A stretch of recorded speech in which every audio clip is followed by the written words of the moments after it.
బుద్ధి జ్ఞాన సర్వ సంపదలు నీ దానములే జ్ఞాన స్వరూపి. జగమును సృష్టించి నిర్వహించువాడవు, జగమును సృష్టించి నిర్వహించువాడవు.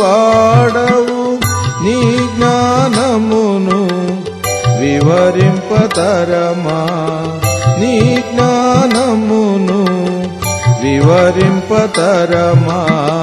నీ జ్ఞానముతో నింపు మమ్ము మా దేవా, నీ జ్ఞానముతో నింపు మమ్ము. మహిమా ఘనత స్తుతి ప్రభావము నీకే కలుగును గాక.